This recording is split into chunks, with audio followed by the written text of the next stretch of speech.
ഇന്ത്യയിലെ 23 സംസ്ഥാനങ്ങളിലെ പല കാടുകളും സന്ദർശിക്കാൻ എനിക്ക് സാധിച്ചിട്ടുണ്ട്. അപ്പോഴൊക്കെ എൻ്റെ സുഹൃത്തുക്കൾ എന്നോട് ചോദിക്കാറുണ്ട്, പോയിട്ടുള്ള ഈ കാടുകളിലെ ഏറ്റവും ഭംഗിയുള്ള കാട് ഏതാണ്? അപ്പോൾ ഞാൻ സാധാരണ പറയാറുള്ള ഉത്തരം എന്ന് പറഞ്ഞു കഴിഞ്ഞാൽ നമ്മുടെ കേരളത്തിലെ ഇടുക്കി ജില്ലയിലെ മൂന്നാറിൻ്റെ അടുത്തുള്ള ഇരുവിള നാഷണൽ പാർക്ക് എന്നാണ്. അപ്പോൾ ഇന്ന് നമ്മൾ സംസാരിക്കാൻ പോകുന്നത് ഇരുവിള നാഷണൽ പാർക്കിനെ കുറിച്ചും അവിടെയുള്ള കുറേയേറെ ജീവികളെക്കുറിച്ചും കുറേയേറെ ചെടികളെക്കുറിച്ചുമൊക്കെയാണ്.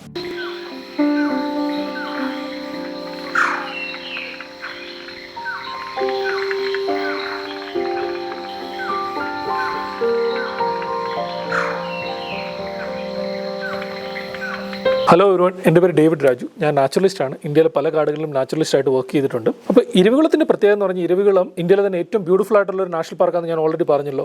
അവിടെ ചോലവനങ്ങളും പുൽമേടുകളും നിത്യഹരിത വനങ്ങളും ഒക്കെ ആയിട്ട് വലിയ പാറക്കൂട്ടങ്ങളൊക്കെ ആയിട്ട് വളരെ ബ്യൂട്ടിഫുൾ ആയിട്ടുള്ളൊരു പാർക്കാണ്. വളരെ ഭംഗിയുള്ളൊരു പാർക്കാണ് ഇരുവിള നാഷണൽ പാർക്ക്. അതുപോലെ തന്നെ കേരളത്തിലെ ആദ്യത്തെ നാഷണൽ പാർക്കാണ് ഇരുവിള നാഷണൽ പാർക്ക്. 1978 ഇത് സ്ഥാപിതമായിരിക്കുന്നത്. സൗത്ത് ഇന്ത്യയിലെ ഏറ്റവും ഉയരം കൂടിയ നാഷണൽ പാർക്കുകളിലൊന്നാണ് ഈ ഇരുവിള നാഷണൽ പാർക്ക്. നമുക്കറിയാലോ, നമ്മൾ പലരും മൂന്നാറിൽ പോകാറുണ്ട്. മൂന്നാറിൽ നിന്ന് ഏകദേശം ഒരു 8 കിലോമീറ്റർ യാത്ര ചെയ്ത് കഴിഞ്ഞാൽ ഈ ഇരുവിള നാഷണൽ പാർക്കിൻ്റെ ടിക്കറ്റ് കൗണ്ടറിൽ നമുക്ക് എത്താൻ പറ്റും. നമ്മൾ അവിടെ പോയിട്ട് നമ്മുടെ വണ്ടിയൊക്കെ പാർക്ക് ചെയ്തിട്ട് അവിടെ നിന്നാണ് നമ്മൾ ടിക്കറ്റ് എടുക്കുന്നത്. ടിക്കറ്റ് എടുത്ത് കഴിയുമ്പോഴത്തേക്കിന് വണ്ടിയോടെ പാർക്ക് ചെയ്ത് ടിക്കറ്റ് എടുത്ത് അവിടെ ഫോറസ്റ്റ് ഡിപ്പാർട്ട്മെൻറ്റ് ഒരു ബസ് കിട്ടും. ബസ്സിൽ കയറി ഇരുന്നിട്ടാണ് നമ്മൾ രാജമല എന്ന് പറയുന്ന സ്ഥലത്തോട്ട് യാത്ര ചെയ്യുന്നത്. ഏകദേശം ഒരു 4-5 കിലോമീറ്റർ തേയിലത്തോട്ടങ്ങളുടെ ഇടയ്ക്കൂടെയും ചെറിയ പാറക്കെട്ടുകളുടെയും വെള്ളച്ചാട്ടത്തിൻ്റെയൊക്കെ ഇടയ്ക്കൂടെ ഇങ്ങനെ യാത്ര ചെയ്ത് പോകണം. അപ്പോൾ പോകുന്ന വഴിക്കിടയ്ക്ക് നമുക്ക് കാലാവസ്ഥ നല്ലതാണെങ്കിൽ നമുക്ക് അവിടെ വഴിക്ക് ആനമുടി കാണാൻ പറ്റും. ആനമുടി പ്രത്യേകത അറിയാലോ, ഹിമാലയം കഴിഞ്ഞ് താഴോട്ട് വരുമ്പോൾ സൗത്ത് ഇന്ത്യയിലെ ഏറ്റവും ഉയരം കൂടിയ കൊടുമുടിയാണ് ആനമുടി. അപ്പം ആനമുടി അങ്ങോട്ട് പോകുന്ന വഴിക്ക്, രാജമലയിലോട്ട് പോകുന്ന വഴിക്കാണ് നമുക്ക് ഇത് കാണാൻ പറ്റുന്നത്. എന്നിട്ട് ഈ 4-5 കിലോമീറ്റർ യാത്ര ചെയ്തിട്ട് രാജമല എന്ന് പറയുന്ന സ്ഥലത്ത് നമ്മളെ കൊണ്ടിറക്കും. നമ്മൾ ബസ് അവിടെ നിന്ന് ഇറങ്ങിയിട്ട് അവിടെ നിന്നാണ് 2-3 കിലോമീറ്റർ മേളിലോട്ട് നടന്ന് ആ ഇരുവിള നാഷണൽ പാർക്ക് നമുക്ക് കാണാൻ പറ്റുന്നത്. അതുപോലെ തന്നെ നമ്മൾ അധികം നടക്കാൻ പറ്റാത്തവർക്കൊക്കെ അവർക്ക് ബഗ്ഗി സർവീസ് ഒക്കെ ഉണ്ട്. കുറച്ച് പൈസ കൂടുതൽ കൊടുക്കണമെന്നേ ഉള്ളൂ. ബഗ്ഗി സർവീസ് ഒക്കെ ഫോറസ്റ്റ് ഡിപ്പാർട്ട്മെന്റ് ഇപ്പം ഒരുക്കിയിട്ടുണ്ട് അവിടെ. ഞാൻ സാധാരണ അവിടെ പോകുന്ന സമയത്ത് ഒരു കാര്യം കൂടെ ചെയ്യാറുണ്ട്. അവിടെ പാർക്കിങ്ങിൽ നിന്ന് രാജമലയിലോട്ട് ബസ് കയറുമ്പോഴത്തേക്കിന് ബസ്സിൻ്റെ റൈറ്റ് സൈഡിലെ സീറ്റ് സാധാരണ ഞാൻ സൈഡ് സീറ്റ് എടുക്കാറുണ്ട്. കാരണം അങ്ങോട്ട് പോകുന്ന വഴിക്ക് വളരെ ബ്യൂട്ടിഫുൾ ആയിട്ട് വളരെ ഭംഗിയുള്ളൊരു വെള്ളച്ചാട്ടം നമുക്ക് തൊട്ടടുത്ത് കാണാൻ പറ്റും. അപ്പം അത് കാണാനായിട്ട് വലത്ത് സൈഡിലെ സീറ്റിൽ ഇരുന്ന് കഴിഞ്ഞാൽ പെട്ടെന്ന് ഈ വെള്ളച്ചാട്ടം കാണാൻ പറ്റും.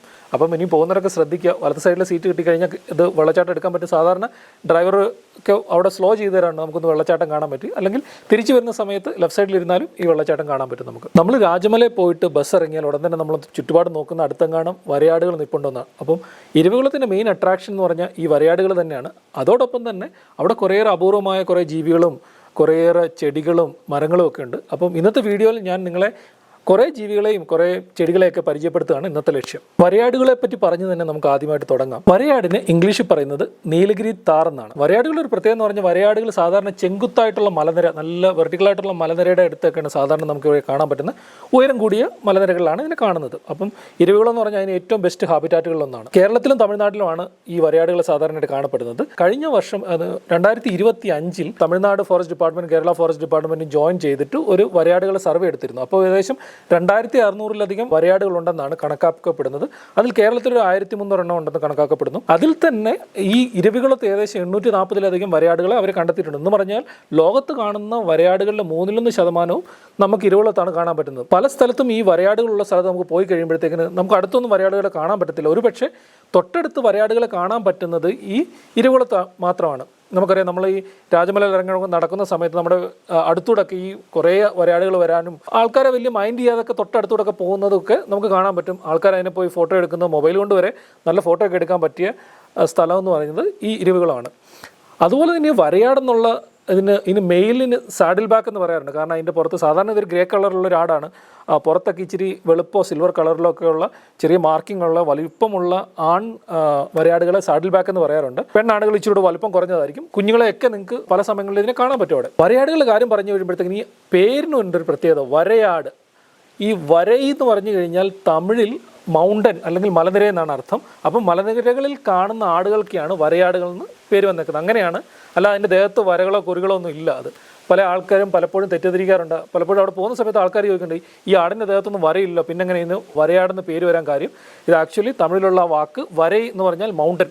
ആ മൗണ്ടനിൽ മലയുടെ മുകളിൽ കാണുന്ന ആടെന്നുള്ള പേരിലാണ് ഈ വരയാടെന്ന് പേര് വന്നിരിക്കുന്നത്. ഒരു ദിവസം എൻ്റെ കുറേ സുഹൃത്തുക്കൾ നോർത്ത് ഇന്ത്യയിൽ നിന്ന് വന്നിരുന്നു ഈ വരയാടിനെ കാണാൻ. ഞങ്ങളവിടെ രാവിലെ പോയിട്ട് ഒറ്റ വരയാട് പോലും ഇല്ല. പക്ഷേ കുറച്ച് സമയം കഴിഞ്ഞപ്പം ഞങ്ങൾ മലയുടെ മണ്ടയ്ക്കുന്ന ആളുകളെ കണ്ടു തുടങ്ങി. അപ്പം ഈ വരയാടിൻ്റെ ഒരു പ്രത്യേകത എന്ന് പറഞ്ഞാൽ എത്ര ചെങ്കുത്തായിട്ടുള്ള മലയുടെയൊക്കെ മേളിലോട്ട് കയറാനും അവർക്ക് വെർട്ടിക്കലായിട്ടുള്ള സ്ഥലത്തോട്ടൊക്കെ ഇറങ്ങി വരാനൊക്കെ പറ്റും. അപ്പോൾ ഞങ്ങൾ ബൈനോക്കുലർ വെച്ച് നോക്കുമ്പോഴത്തേക്കിന് അങ്ങനെ ഒരു പാറയുടെ മണ്ടയ്ക്ക് കുറച്ച് ആളുകൾ നിൽക്കുന്നു. അവിടുന്ന് പതിയെ അവർ താഴോട്ട് ഇറങ്ങി ഇങ്ങനെ വരുന്നത് ഞങ്ങൾക്ക് കാണാൻ പറ്റും. അപ്പം ഇതിന് പ്രത്യേകം എന്ന് പറഞ്ഞു കഴിഞ്ഞാൽ ഈ മലയുടെ മണ്ടയ്ക്കോട്ട്, ഈ പാറയുടെ മണ്ടയ്ക്കോട്ടൊക്കെ ഇവർക്ക് സുഖമായിട്ട് നടന്ന് കയറാനും ഇറങ്ങി വരാനും ഒക്കെ എളുപ്പത്തിൽ പറ്റുമെന്നുള്ളതാണ് ഈ വരയാടിൻ്റെയൊക്കെ പ്രത്യേകത. ഈ ഇരുവുകുളത്ത് വരയാടുകളല്ലാതെ വേറെ കുറേയേറെ ജീവികളുണ്ട്. അവിടെ ആനയെ കാണാൻ പറ്റും, കാട്ടുപോത്തിനെ കാണാൻ പറ്റും, അവിടെ കടുവയുടെ സൈറ്റിംഗ് ഉണ്ടായിട്ടുണ്ട്. പുലിയുടെ കാര്യം പറഞ്ഞു കഴിഞ്ഞാൽ കഴിഞ്ഞ വർഷം അതിന് മുമ്പത്തെ വർഷം അവിടെ പോയ കുറേ ടൂറിസ്റ്റുകൾക്കൊക്കെ കരിമ്പുലിയെ, ബ്ലാക്ക് പാന്തറെ കാണാൻ പറ്റിയിട്ടുണ്ട്. വൈൽഡ് ഡോഗ്സ് ഉണ്ട് അവിടെ. പിന്നെ ബ്രൗൺ മംഗൂസ് എന്ന് പറഞ്ഞൊരു അപൂർവമായിട്ടുള്ള ഒരു കീരിയുണ്ട്. എനിക്കിപ്പോഴും ഓർമ്മയുണ്ട്, 2-3 വർഷം മുമ്പ് ഞങ്ങൾ അവിടെ പോയപ്പോഴത്തേക്കിന് നമ്മൾ രാജമല ചെന്ന് ബസ് ഇറങ്ങിയിട്ട് അവിടെ ഒരു ചെറിയൊരു റെസ്റ്റോറൻറ്റ് ഉണ്ട്, നമുക്ക് അവിടുന്ന് ചായയോ കാപ്പിയോ സ്നാക്സ് ഒക്കെ കുടിക്കാൻ പറ്റുന്ന.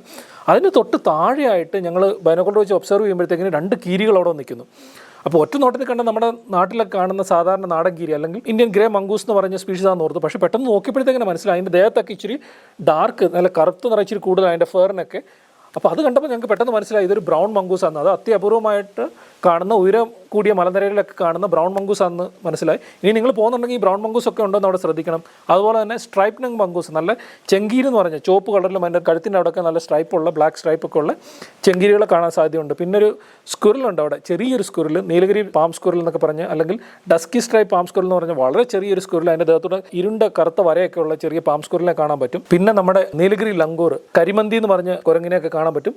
ഇങ്ങനെ കുറേയേറെ മൃഗങ്ങളെയൊക്കെ നിങ്ങൾക്ക് അവിടെ കാണാൻ പറ്റും. നിങ്ങൾ പോകുന്ന സമയത്തൊക്കെ ഒബ്സർവ് ചെയ്യുക, ചില സമയത്ത് നിങ്ങൾക്ക് ഭാഗ്യം ഉണ്ടെങ്കിൽ ഇത് കാണാൻ പറ്റും. അതുപോലെ തന്നെ വേറെ അപൂർവമായിട്ട് മറ്റൊരു മൃഗമുണ്ട്, നീലഗിരി മാർട്ടിൻ എന്ന് പറഞ്ഞൊരു ചെറിയൊരു മൃഗം എന്ന് പറഞ്ഞാൽ ഒറ്റ നോട്ടത്തിൽ കണ്ടാൽ ചിലപ്പോൾ ഒരു കീരിയെ പോലൊക്കെ ഇരിക്കും. പക്ഷേ മാർട്ടിൻ എന്ന് പറഞ്ഞൊരു വിഭാഗത്തിൽപ്പെടുന്ന ഒരു ജീവിയാണത്. മലയാളത്തിൽ മരനായ എന്നാണ് അതിൻ്റെ പേര്. പലപ്പോഴും ആൾക്കാർ അതിനെ അവിടെ കണ്ടിട്ടുണ്ട്. ഏറ്റവും കൂടുതൽ ഇതിനെ കാണാൻ പറ്റുന്ന പാമ്പാടും ചോല എന്ന് പറഞ്ഞ വേറെ നാഷണൽ പാർക്കിലാണ്. അതിന് ഇരുകുളത്തിന് അടുത്തോട്ട് തന്നെയുള്ള, പക്ഷേ ഇരുകുളത്തും ഇതിനെ റെക്കോർഡ് ചെയ്തിട്ടുണ്ട്. നിങ്ങൾക്ക് ഭാഗ്യമുണ്ടെങ്കിൽ ഈ മരനായെ കാണാൻ പറ്റും. ചില സമയത്തൊക്കെ മരത്തിലൊക്കെ കയറി പോകുന്ന നിൽക്കും. നമ്മുടെ നാട്ടിലുള്ള ഈ ജയന്റ് സ്ക്വിറലുണ്ടല്ലോ, മലയണ്ണാൻ, ഒറ്റ നോട്ടത്തിൽ ചിലപ്പം കണ്ട മലയണ്ണാനെ പോലൊക്കെ ഇരിക്കും. പക്ഷേ ശ്രദ്ധിക്കുക, ചിലപ്പോൾ നിങ്ങൾ കാണുന്നത് ഈ മരനായ ആയിരിക്കും. ഭാഗ്യമുണ്ടെങ്കിൽ നിങ്ങൾക്ക് ഈ മരനായയും അവിടെ കാണാൻ പറ്റും. അതുപോലെ തന്നെ വളരെ അത്യപൂർവമായിട്ടുള്ള കുറേയേറെ ചെടികളും പൂക്കളും ഒക്കെ നിറഞ്ഞു നിൽക്കുന്ന ഒരു സ്ഥലമാണ് ഈ ഇരുവികുളം നാഷണൽ പാർക്ക്. നമുക്കറിയാലോ, അവിടുത്തെ ഏറ്റവും പ്രസിദ്ധമായെന്ന് പറഞ്ഞാൽ നീലക്കുറിഞ്ഞിയാണ്. 12 വർഷം കൂടുമ്പോഴത്തേക്കിന് പൂക്കുന്ന ഒരു ചെടിയാണ് നീലക്കുറിഞ്ഞി. സ്ട്രോബ്ലാന്തസ് എന്ന് പറഞ്ഞൊരു ജനുസിലാണ് ഈ നീലക്കുറിഞ്ഞികളെ പെടുത്തിയിരിക്കുന്നത്.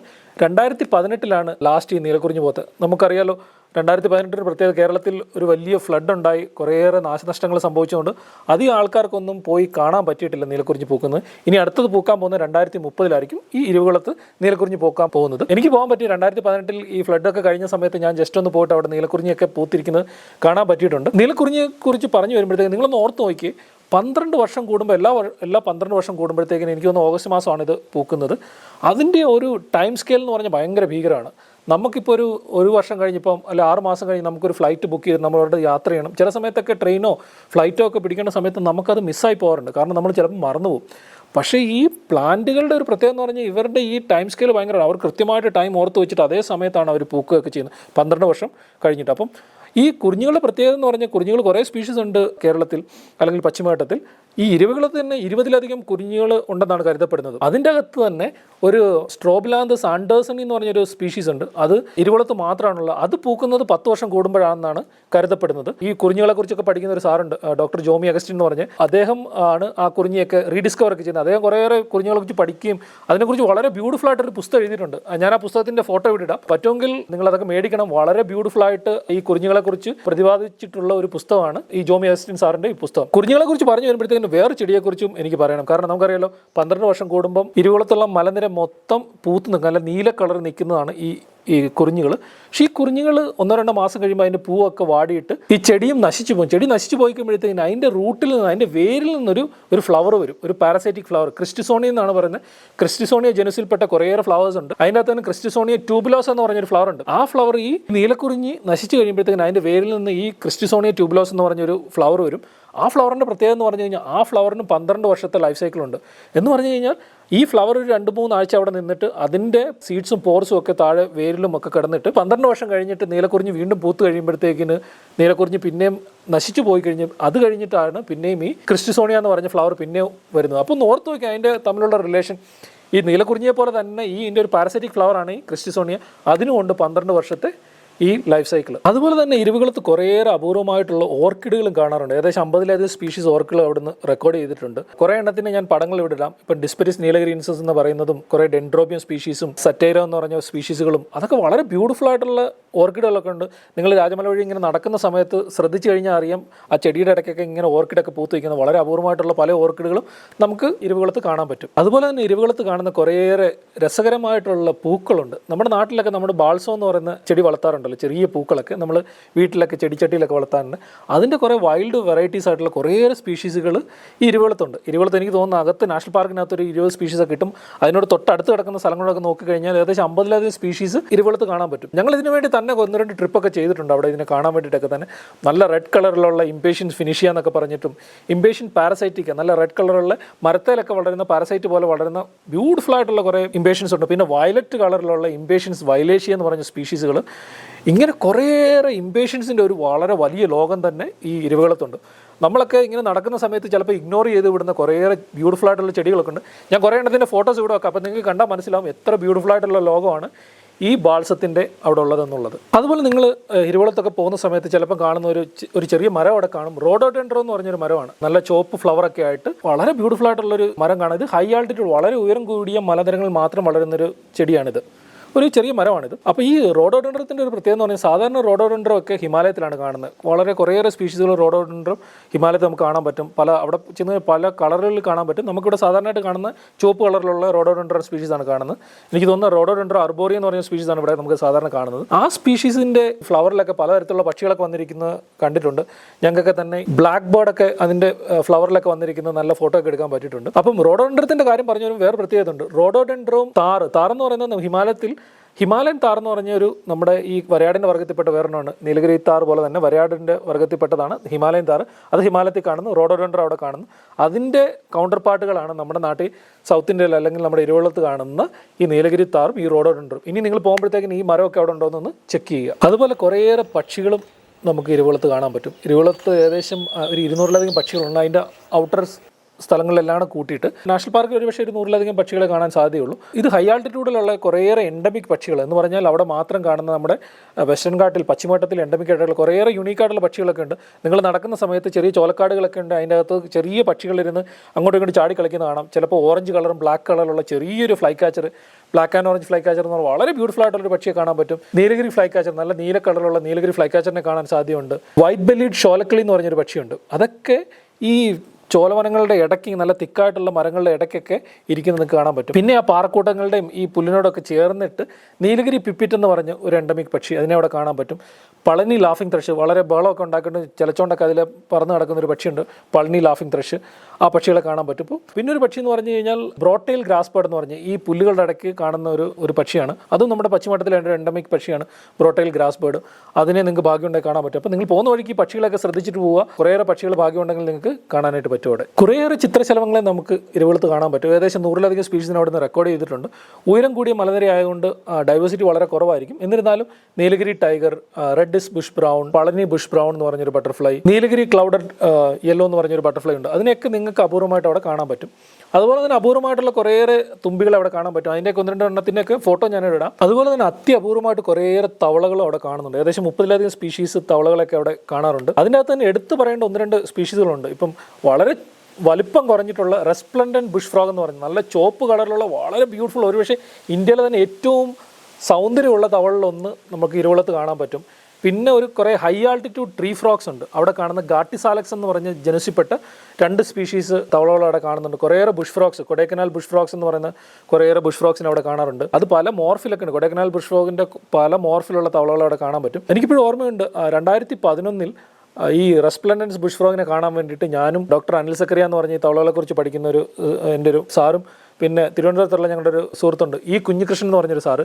അപ്പോൾ ഞങ്ങൾ 3 പേര് ഈ ഇരുവികുളത്ത് മഴയത്ത് ജൂലൈ മാസത്തിൽ അവിടെ ഗ്രാസ്ലാൻഡിലോട്ടൊക്കെ കയറി നോക്കി ഇതിനെ കാണാൻ പറ്റുമെന്ന്. നല്ല തണുപ്പായിരുന്നു ആ സമയത്ത്, നല്ല ഭീകര മഴയായിരുന്നു. അപ്പോൾ ഞങ്ങൾക്ക് നേരെ ചൊവ്വേ ഒരു പഴം പൊടിച്ച് കഴിക്കാൻ പറ്റാത്ത രീതിയിലും തണുപ്പിലും മഴയില്ലായിരുന്നു. എന്നിട്ട് ഞങ്ങൾക്ക് ആ തവള അവിടെ കാണാൻ പറ്റും. അന്നത്തെ സന്തോഷം എന്ന് പറയുന്നത് ഭയങ്കരമായിരുന്നു. അത് കഴിഞ്ഞ് പല പ്രാവശ്യം ഈ തവളെ കാണാൻ പറ്റിയിട്ടുണ്ട്. അതുപോലെ തന്നെ ഇരവിളത്തിന് തൊട്ട് താഴെ ഞങ്ങൾ ഒരിക്കലും ഈ ആംഫിബിയൻസിനെ കുറിച്ച്, തവളകളെക്കുറിച്ച് സർവേ നടത്തിക്കൊണ്ടിരുന്ന സമയത്ത് വലിയൊരു വാൽമാക്രയെ കാണാൻ പറ്റി വെള്ളത്തിലുള്ള. അത് കണ്ടപ്പോൾ ഞങ്ങൾക്ക് മനസ്സിലായി ഇത് ആക്ച്വലി നമ്മൾ സാധാരണ കാണുന്ന തവളകളുടെ അല്ല. അപ്പോൾ അതിനെക്കുറിച്ച് കൂടുതലായിട്ട് പഠിച്ചപ്പോഴത്തേക്കിന് മനസ്സിലായി ഇത് ഇതുവരെ ശാസ്ത്രലോകം കണ്ടെത്തിയിട്ടില്ലാത്ത പുതിയൊരു വർഗ്ഗം ആണെന്ന് മനസ്സിലായി. അപ്പം നമ്മൾ ആ തവളെ കണ്ടുപിടിച്ചിട്ട് അതിന് പേരിട്ടിരുന്നു ഗാട്ടിസാലസ് മാഗ്നസ് എന്ന് പറഞ്ഞ വളരെ ബ്യൂട്ടിഫുൾ ആയിട്ടുള്ള ഒരു പുതിയ സ്പീഷീസ് തവള ഞങ്ങൾക്ക് ഇരുകുളത്തിൻ്റെ സൈഡിൽ നമുക്ക് കാണാൻ പറ്റിയിട്ടുണ്ട്. ആ തവളയൊക്കെ ഇരുകുളം നാഷണൽ പാർക്കിൽ പല സ്ഥലത്തും കാണാറുണ്ട്. അതുപോലെ തന്നെ അത്യപൂർവമായ കുറേയേറെ പാമ്പുകളും പല്ലികളും ഓന്തുകളും ഒക്കെ ഇരുവികളത്തുണ്ട്. കുറേയേറെ കലോട്ടസ് ജീനസിലുള്ള കലോട്ടസ് ഗ്രാൻഡിസ്ക്വാമിസ് എന്ന് പറഞ്ഞൊരു സ്പീഷീസ്, നല്ല വലുപ്പമുള്ളൊരു പച്ച ഓന്തുണ്ട് അവിടെ. അപ്പോൾ സാലിയ എന്ന് പറഞ്ഞ ജനസിൽപ്പെട്ട ഒരു അപൂർവമായിട്ടുള്ള ഒരു ഓന്തിനെ അവിടെ കാണാൻ പറ്റും. പിന്നെ കുറേയേറെ പല്ലികൾ, ഞങ്ങളൊരു സർവേ നടത്തുന്ന സമയത്ത് അവിടുന്ന് പുതിയൊരു സ്പീഷീസ് പല്ലികളെ നമ്മുടെ കൂട്ടത്തിലുള്ള വിവേക് ഫിലിപ്പ് സിറിയക്കിനും ഒക്കെ കണ്ടുകിട്ടി. അപ്പോൾ അതിന് നമ്മൾ പേരിട്ടേക്കുന്നത് നെമാസ്പിസ് ആനമുഡിയൻസിസ് എന്നാണ്. അപ്പോൾ അവിടെ മാത്രം കാണുന്നത് ഒരു സ്പീഷീസാണത്. അതുപോലെ ഞങ്ങൾ ഒരിക്കലും ഇങ്ങനെ അവിടെ സർവേ നടത്തുന്ന സമയത്ത് ഒരു കല്ലിനടിയിൽ നിന്ന് 2 സ്പീഷീസ് പാമ്പുകളെ കാണാൻ പറ്റി. ഒരു കവചവാലം പാമ്പും ഒരു വുഡ് സ്നേക്ക് പാമ്പിനെ കാണാൻ പറ്റി. അന്നൊന്നും ആ വുഡ് സ്നേക്സിന് പേരില്ലായിരുന്നു. അത് പുതിയതായിട്ട് പിന്നീട് കുറേ സയൻറ്റിസ്റ്റുകൾ ഇതിനെക്കുറിച്ചൊക്കെ പഠിക്കുകയും അത് പുതിയ സ്പീഷീസായിട്ട് ഡിസ്ക്രൈബ് ചെയ്യുകയും ചെയ്ത് ഒരു വുഡ് സ്നേക്ക് പാമ്പിനെയൊക്കെ കാണാൻ പറ്റി. പിന്നെ അവിടെ കാണുന്ന ഒരു പച്ചിലപ്പാമ്പുണ്ട്. അവിടെ ഗ്രാസ്ലാൻഡിൽ കൂടെ ഒക്കെ എഴിഞ്ഞു കിടക്കുന്ന ഗന്ധേഴ്സ് വൈൻ സ്നേക്ക് എന്ന് പറഞ്ഞ ഒരു പച്ചിലപ്പാമ്പുണ്ട്. ഞാൻ നേരത്തെ പച്ചിലപ്പാമ്പിനെ കുറിച്ച് സംസാരിച്ച വീഡിയോയിൽ അതിനെക്കുറിച്ച് പറഞ്ഞിട്ടുണ്ട്. ആ പച്ചിലപ്പാമ്പും ഒക്കെ ഇരുകുളത്ത് കാണാൻ പറ്റും നമുക്ക്. ഞാൻ നേരത്തെ ഇത് പച്ചിലപ്പാമ്പിൻ്റെ വീഡിയോയുടെ ലിങ്ക് താഴെ ഡിസ്ക്രിപ്ഷനിൽ ഇടാം. അപ്പോൾ ആർക്കെങ്കിലും കൂടുതലായിട്ട് പച്ചിലപ്പാമ്പിനെ കുറിച്ച് അറിയണമെന്നുണ്ടെങ്കിൽ അത് കണ്ടാൽ നിങ്ങൾക്ക് കൂടുതലായിട്ട് പച്ചിലപ്പാമ്പിനെ കുറിച്ച് മനസ്സിലാകും. ഇരുകുളം നാഷണൽ പാർക്കിനെ കുറിച്ച് പറഞ്ഞു വരുമ്പോൾ 1-2 കാര്യങ്ങൾ നിങ്ങൾ ഓർത്തിരിക്കേണ്ട കാര്യം എന്ന് പറയുന്നത്, ഫെബ്രുവരി മാർച്ച് മാസങ്ങളിൽ ഈ വരയാടുകൾ പ്രജനനം നടത്തുന്ന സമയമാണ്. അന്നേരമാണ് കുഞ്ഞുങ്ങളൊക്കെ ഉണ്ടാകുന്നത്. ആ സമയത്ത് പാർക്ക് അടച്ചിടും. അപ്പോൾ അങ്ങോട്ട് ആർക്കും പ്രവേശനമില്ല. പക്ഷേ ആ സമയത്തൊക്കെ ഫോറസ്റ്റ് ഡിപ്പാർട്ട്മെൻറ്റ് കഴിഞ്ഞ 1-2 വർഷമായിട്ട് ഒരു ബഗ്ഗി സർവീസ്, അതിൻ്റെ പകുതി വഴി വരെ ബഗ്ഗി സർവീസും വാക്കും ഒക്കെ അറേഞ്ച് ചെയ്യുന്നുണ്ട്. അപ്പം നാഷണൽ പാർക്കിലോട്ടല്ല, അതിൻ്റെ പകുതി വഴി വരെയൊക്കെ. അപ്പോൾ താല്പര്യപ്പെട്ടവർക്ക് അത് പോകാം. എന്നിരുന്നാലും ഓർത്തിരിക്കേണ്ട, ഫെബ്രുവരി മാർച്ച് മാസങ്ങളിൽ നാഷണൽ പാർക്ക് അടച്ചിടും. ഇരുകുളത്ത് ഞാൻ കുറേ പ്രാവശ്യം പോയിട്ടുണ്ട്. ഞാൻ പോകുന്ന സമയത്തൊക്കെ ഉണ്ടാകുന്നൊരു സംഭവം എന്ന് പറഞ്ഞാൽ അവിടെയുള്ള ടൂറിസ്റ്റുകളുമായിട്ട് വഴക്കുണ്ടാക്കാനുള്ള സമയമാണ് എനിക്കുള്ളത്. കാരണം നമ്മൾ പോകുന്ന സമയത്ത് വരയാടുകളുടെ പ്രത്യേകത എന്ന് പറഞ്ഞാൽ വരയാടുകൾ തൊട്ടടുത്ത് വരും. അപ്പം നമ്മുടെ ഒരു ചിന്ത എന്ന് പറഞ്ഞാൽ വരയാടുകളൊക്കെ നമ്മുടെ വീട്ടിൽ വളർത്തുന്ന ആട് പോലെയൊക്കെയാണ്. നമ്മൾ പോയിട്ട് അതിനെ കെട്ടിപ്പിടിക്കുക, അതിനെ തലോടുക, അതിൻ്റെ ഫോട്ടോ എടുക്കാൻ ശ്രമിക്കുക തൊട്ടടുത്ത് നിന്ന്. ഒരിക്കലും ചെയ്യരുതാത്തൊരു കാര്യമാണ് നമ്മൾ. വരയാടുകൾ എന്ന് പറഞ്ഞൊരു വൈൽഡ് ആനിമൽ, അതിനെ റെസ്പെക്റ്റ് ചെയ്യുക. വേറെ കാര്യം എന്ന് പറഞ്ഞാൽ കുറേയേറെ രോഗങ്ങൾ, ഒരുപക്ഷെ നമ്മുടെ വീട്ടിൽ നമ്മൾ വളർത്തുന്ന കുറേയേറെ മൃഗങ്ങളെ കാണും, അതിന് പലതരത്തിലുള്ള രോഗങ്ങൾ, ഇപ്പോൾ ജോണ്ടിസും TB എന്ന് പറഞ്ഞ രോഗങ്ങളൊക്കെ, അത് നമ്മളിൽ നിന്ന് ചിലപ്പോൾ അങ്ങോട്ട് രോഗം അവർക്ക് പകരാൻ സാധ്യതയുണ്ട്, അവരിൽ നിന്നും ഇങ്ങോട്ടും. അപ്പോൾ ഒരു തരത്തിലും ദയവ് ചെയ്ത് വരയാടുകളെ കാണുന്ന സമയത്ത് അതിനെ കെട്ടിപ്പിടിക്കാനോ അതിൻ്റെ അടുത്ത് പോകാനോ അതിനെ തലോടാനോ ഒന്നും ശ്രമിക്കരുത്. ഞാൻ പല പ്രാവശ്യം കണ്ടിട്ടുണ്ട്. കഴിഞ്ഞ പ്രാവശ്യം പോയപ്പോൾ തന്നെ ഒരു പയ്യൻ ഒരു കുപ്പി എടുത്ത് വരയാടിനെ അടിക്കുന്നത് കണ്ട്. അപ്പോൾ ഞാൻ അതിൻ്റെ പേരൻസിന് അതിനൊരു യാതൊരു ഇതുമില്ല, അവർ യാതൊരു ബോധർ പോലും ചെയ്യുന്നില്ല. അവനത് ചെയ്തിട്ട് പോകും. അപ്പോൾ അവരോട് ചോദിച്ചു പറഞ്ഞു എന്താ, അയ്യോ അവൻ അറിയാതെ ചെയ്തതാണ്. അപ്പോൾ ഒരിക്കലും നമ്മൾ വരയാടുകളെ ദ്രോഹിക്കാനോ അതിനെ കെട്ടിപ്പിടിക്കാനോ ഒന്നും പോകരുത്. അതുപോലെ തന്നെ അവിടെ പലതരത്തിലുള്ള പൂക്കളൊക്കെ ഉണ്ട്. ഞാൻ കുറേ പൂക്കളുടെ കാര്യമൊക്കെ പറഞ്ഞു. ദയവ് ഇതൊന്നും പറിക്കരുത്. ഇതൊക്കെ വളരെ അപൂർവമായിട്ടുള്ള, അതിനൊക്കെ അവിടെ മാത്രം കാണുന്ന വളരെയേറെ അപൂർവമായിട്ടുള്ള ചെടികളാണ്. ഇപ്പം കുറിഞ്ഞ് പൂത്തിരിക്കുന്ന സമയത്ത് നമുക്കുണ്ട് കുറിഞ്ഞ് പറിക്കുന്ന സ്വഭാവമൊക്കെ. ഇതൊന്നും നമ്മൾ ചെയ്യരുത്. ഒരു നാഷണൽ പാർക്കിൽ പോകുന്ന സമയത്ത് അവിടെയുള്ള ഒരു സാധനം പോലും എടുക്കുകയോ പറിക്കുകയോ തൊടുകയോ ചെയ്യുന്ന ഒന്നും പ്രകൃതി സംരക്ഷണത്തിന് എതിരാണിതൊക്കെ. നിങ്ങൾ പുകയെന്ന് പറഞ്ഞൊരു ജീവിയെക്കുറിച്ച് കേട്ടിട്ടുണ്ടോ? ഇരവികുളത്ത് അവിടെ താമസിക്കുന്ന കുറേയേറെ ഗോത്രവർഗത്തിൽപ്പെട്ട ആൾക്കാരുണ്ട്. മുതുവാന്മാരെന്നാണ് അവരെ പറയുന്നത്. അവരുടെ ഇടയ്ക്ക് ഒരു വിശ്വാസമുണ്ട്, പുകയെന്ന് പറഞ്ഞ പൂച്ചവർഗത്തിൽപ്പെട്ട ഒരു ജീവി ഈ ഇരവികുളത്തുണ്ടെന്നുള്ളത്. പലരും ഇത് കണ്ടെന്ന് വിശ്വസിക്കുന്നവരുണ്ട്. നമ്മുടെ ഒരു സുഹൃത്ത് ഇതിനെക്കുറിച്ച് ഒരു ഡോക്യുമെൻ്ററി ചെയ്യാനായിട്ട് ശ്രമിച്ചിട്ടുണ്ട്. പക്ഷേ എന്നിരുന്നാലും ഫോറസ്റ്റ് ഡിപ്പാർട്ട്മെൻറ്റ് പലതരത്തിലുള്ള പല സ്ഥലത്തും ക്യാമറ ട്രാപ്പൊക്കെ വെച്ചിട്ട് ഇന്നവരെ അതിനെ കണ്ടെത്താൻ പറ്റിയിട്ടില്ല. ഞങ്ങളുടെ ഒരു സാറുണ്ട്, ഞാൻ മുമ്പേ പറഞ്ഞ തിരുവനന്തപുരത്തുള്ള ഈ കുഞ്ഞികൃഷ്ണൻ എന്ന് പറഞ്ഞൊരു സാറ്. ആ സാറ് കുറേ പ്രാവശ്യം അവിടെ ഇരുകുളത്ത് കുറേയേറെ പഠനങ്ങൾ നടത്തിയിട്ടുള്ള സാറാണ്. അപ്പോൾ ആ സാറ് പറയുന്നത്, സാറ് 3 പ്രാവശ്യം ഈ പുകയെ കണ്ടിട്ടുണ്ടെന്ന് വരെ സാറ് പറയുന്നുണ്ട്. എന്നിരുന്നാലും ഇന്നേ വരെ നമുക്ക് അതിൻ്റെ ഒരു എവിഡൻസ് കിട്ടിയിട്ടില്ല. ഒരു ക്യാമറ ട്രാപ്പോ ഒരു ഫോട്ടോ ഒന്നും ഇന്നേ വരെ പുകേൻ്റെ ആർക്കും കിട്ടിയിട്ടില്ല. ഇപ്പോഴും ഒരു മിത്തിക്കൽ ആനിമലായിട്ട് നിലകൊള്ളുന്ന ഒരു ജീവിയാണ് പുകയൻ. ഒരു മിസ്റ്ററി ക്യാറ്റ് എന്ന് വേണം നമുക്ക് പറയാം ഈ പുകയൻ. ഇതൊക്കെയായിരുന്നു ഇരുവികുളം നാഷണൽ പാർക്കിനെ കുറിച്ചുള്ള വിവരങ്ങൾ. നിങ്ങൾക്ക് ഇഷ്ടപ്പെട്ടെന്ന് വിചാരിക്കുന്നു. നിങ്ങളവിടെ പോയിട്ടുണ്ടെങ്കിൽ ഉറപ്പായിട്ട് അത് കമൻറ്റ് ചെയ്യണം.